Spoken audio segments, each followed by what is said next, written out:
The day the rain fell hardest, Mia found herself standing alone in the small apartment she once shared with Aaron. The walls still whispered his laughter, the faint echo of his off-key singing during morning showers, the creak of the floor where he always placed his worn-out leather chair.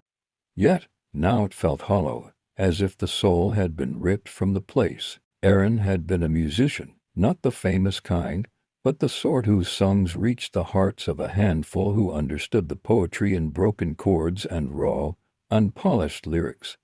His guitar, now resting in the corner, seemed to mourn with her, its strings silent and still, collecting dust like the forgotten dreams they had once shared. Their love had been a quiet one, built not on grand gestures, but on the mundane rituals of life: midnight tea on the fire escape, whispered conversations under dim kitchen lights, and the steady hum of his guitar strings that serenaded her to sleep.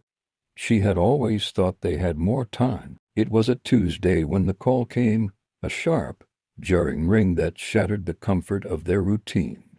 An accident, swift and final, had stolen Aaron from her, his last breath slipping away in the very city that had once cradled their love. Weeks had blurred into months, and still she wandered through the fog of loss, her heart aching with the ghost of his touch.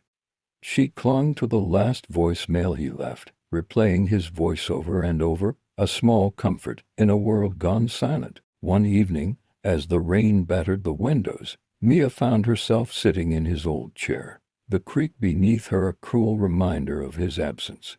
She reached for his guitar, her fingers trembling as they found the strings, stiff from neglect. She closed her eyes, letting the memories guide her, and slowly began to play. The notes came out broken, like her heart, the melody haunting in its imperfection. Then, in the guitar's hollow frame, she felt it, a small piece of folded paper, wedged deep within, crinkled and aged. With trembling hands, she pulled it free, the faded ink smudged but legible. It was his handwriting, messy and rushed, as if written in the throes of inspiration. "Mia," it read, "if you're reading this, it means I'm gone. But know this, every note, every song, every whispered word was for you. You are my music, never let the silence steal your song." Tears blurred her vision as she clutched the note to her chest, the words pressing into her heart like a final embrace. She began to play again, her grief finding a voice through the strings, filling the empty apartment with the sound